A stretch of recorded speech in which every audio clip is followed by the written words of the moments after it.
મિત્રો, આજકાલ જે નવા કાયદા આવ્યા છે એ નવા કાયદામાં પોલીસ તમને ફોન કરે અને જણાવે કે પોલીસ સ્ટેશન આવી જાઓ. પોલીસ તમને ફોન કરે અને કહે કે તમારા વિરુદ્ધ ફરિયાદ છે, નિવેદન આપવા આવી જાઓ. અથવા તો કોઈ કોર્ટમાંથી કહે કે ચાલો આવી જાઓ, તો ક્યારે પણ જતા નહીં. સુપ્રીમ કોર્ટના ચુકાદા છે અને નામદાર હાઈકોર્ટના પણ ચુકાદા છે. તમારા વિરુદ્ધ એફઆઈઆર થઈ હોય ને તો પણ પોલીસે તમારી ધરપકડ કરતા પહેલા તમને નોટિસ આપવી પડે. જો એ ગુનો 7 વર્ષથી નીચેનો હોય તો.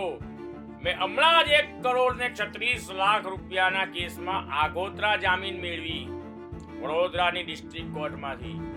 સાહેબ, મેં જે ભૂલ કાઢી કે તપાસ અધિકારીએ અમોને નોટિસ જ નથી આપી અને અમને ખોટી રીતે ફસાઈને જેલમાં મોકલવાના પ્લાનિંગમાં છે. કારણ કે ઘણી વખત 1 કરોડ 1.5 કરોડની રકમ જોઈને નામદાર નીચલી કોર્ટ પણ સેન્ટ્રલ જેલમાં મોકલી આપે છે. લોઅર કોર્ટને પાવર હોય, પરંતુ ઘણી વખત જામીનના જે પાવર્સ છે તે આપવા માટે ઘણા જજ સાહેબ હિંમત નથી કરતા. એ સેફ રમીને મોટી કોર્ટ ઉપર છોડી દે છે કે હું શું કામ છોડું, કદાચ કોઈ એલિગેશન ભવિષ્યમાં આવે તો. એના કરતા આગોતરા જામીન એ એવું હથિયાર છે જે તમારે વાપરવું જોઈએ. પરંતુ એના માટે મિત્રો યોગ્ય કાયદાકીય જ્ઞાનની જરૂરિયાત છે. પોલીસે મારા કિસ્સામાં નોટિસ નથી આપી, જજ સાહેબનું ધ્યાન દોર્યું અને જજ સાહેબે તરત ઓર્ડર કર્યો. ભાઈ 1,36,00,000ની ફરિયાદમાં આગોતરા મળી ગઈ. ઇતિહાસ થઈ ગયો મિત્રો.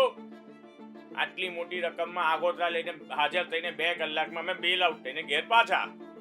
એટલે યોગ્ય વકીલ સાહેબ હોય અને તમારી પાસે યોગ્ય માર્ગદર્શન હોય તો તમારે 1 કલાક પણ જેલમાં રહેવું ના પડે. રકમ કેટલી મોટી હોય, કલમ કેટલી મોટી હોય, પણ કાયદામાં રહેલા પ્રોવિઝનનો તમને ખ્યાલ હોવો જોઈએ.